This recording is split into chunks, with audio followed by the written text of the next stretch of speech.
بعض لوگ اس طرح لطیفہ بناتے ہیں، کہتے ہیں کہ عورت کا میک اپ دیکھ کر اسرائیل آیا اور اس کی روح نکلنے کا وقت قریب آ چکا تھا، اور اس کے میک اپ کو دیکھ کر وہ واپس لوٹ جاتا ہے اور کہتا ہے کہ اللہ اس نے تو وہ تو عورت ہی نہیں ہے، نعوذ باللہ من ذالک، ہرگز ایسا نہیں ہو سکتا۔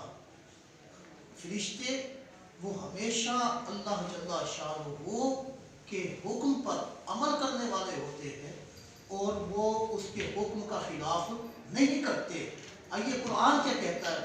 قرآن کہتا ہے لا یسبقونہ بالقول، وہ اللہ تعالیٰ کے قول سے سبقت نہیں لے جاتے، وَهُمْ بِأَمْرِهِ يَعْمَلُونَ، وہ تو وہی کام کرتے ہیں جس کا حکم اللہ ان کو عطا فرماتا ہے۔ تو وہ ان سے کم ممکن ہے کہ وہ میک اپ دیکھ کر واپس لوٹ جائے؟ نہیں، فرشتوں کے بارے میں ایسا عقیدہ نہیں رکھا جا سکتا۔ یہ اللہ کی نوری مخلوق ہے جنہیں رب کائنات جل شانہ نے بنایا، اور ان کے لیے جیسا حکم فرمایا یہ وہی کرتے ہیں۔ فرشتے یہ نوری مخلوق ہے، نہ انسانوں میں کوئی فرشتہ ہوا نہ جنوں میں کوئی فرشتہ ہوا، یہ اللہ کے معزز ہیں جنہیں خالق کائنات نے اپنی عبادات پر معمور فرمایا ہے۔